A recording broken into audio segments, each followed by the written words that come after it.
right, 5-minute successful India hustler, 5-minute focus, episode 151, writing a short story. Why, yes, 151 is a prime number because it's not divisible by 2, 3, 5, or is the square of a prime number. 11 squared is 121, and as we all know, the next prime is 13. 13 squared, of course, is 169. So it's not 121 or 169, which may look like they're a prime, but they're not. 151 is. All right, now we got that important stuff out of the way.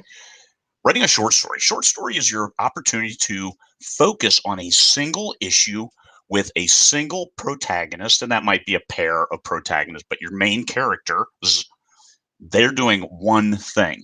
You focus on that. You build this small element. You have your discovery. Oh my God, look at this.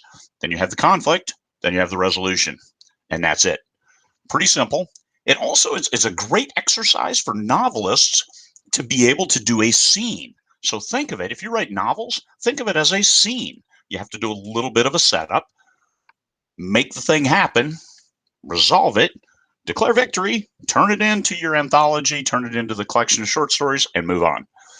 What I do with my short stories after I publish them in anthologies is generally I give them away for free to my readers. I throw them up on Amazon for 99 cents just in case people are following me. So I'll either sell it or give it away. And you could probably get it for free if you just hop on my website, join my newsletter. All that's easy stuff. So short stories, I highly recommend them because they help you work on your craft. No subplots. I throw in subplots in my main novels first to keep it interesting.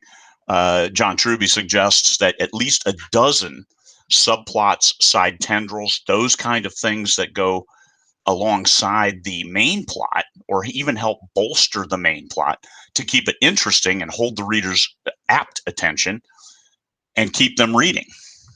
The best movies have 12 to 24 subplots, other things that you're watching to build your interest in the characters and the world.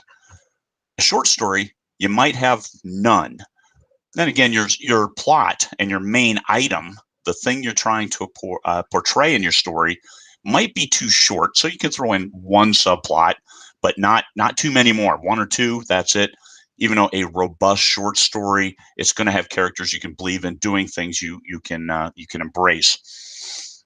I wrote a short story that was two characters on a plane and a conversation in their row. It was just them two, and that was it. That's the whole short story, and that was 5,500 words. Simple. Running long, it's okay, but you have to, if you're submitting for something on a short story, you have to know what your hard stop is. If it's 8,000 words and you're going beyond that, take a look. Are you adding in short story elements, or are you trying to do too much world building? Short stories are okay. Readers of short stories expect to use their imagination. So don't give them so much that now you're taking that away from them. Just throw them in. Here's a world and they're doing this. Okay. Enough that they're not confused, but wide open for what they can use their imagination on. Don't waste words in a short story on world building that is neat, but not necessary for the plot. Understand what plot point you're trying to make. And usually it's like a social issue of the day disguised with green aliens doing doing horrendous things or whatever it is. Just your one thing, that allegory, throw it out there. That's your P. That's the P under the mattress. That's what you're trying to lead the readers through their conflict, give them their resolution, make them feel good, move on. So lead in is quick. This is where something happens, or here's a bar, it smells of beer. Moving on. You don't need to say, here's a bar, there's 8 aliens over here, 4 tables. This is the bartender's extremely tall. Stop it. That's stuff you don't need. What you need is you want the reader to focus on what you're trying to go through, keeping it simple. Don't have to build out the whole world. And that's what novelists, hey, you make your living off building out whole worlds, having massive numbers of words, and the readers love them.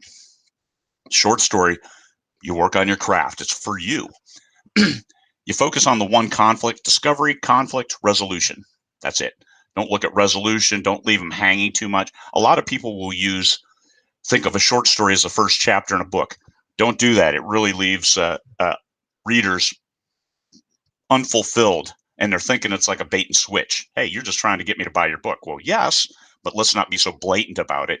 Have the resolution so they can be satisfied and say, yes, I felt great. Remember, readers will always remember how you made them feel. I feel great. Boy, I like that. And then let them go buy your other stuff, not what the hell happened? Who is this? Why is this going on? I need to read the other book. No, they're going to get mad. You're going to get 1 stars. You're going to get a lot of unhappiness. Don't leave them unhappy. So short and sweet. Novelists get caught in setup, subplots, secondary characters, adding depth will stop that. Short stories help you hone with a laser-like focus.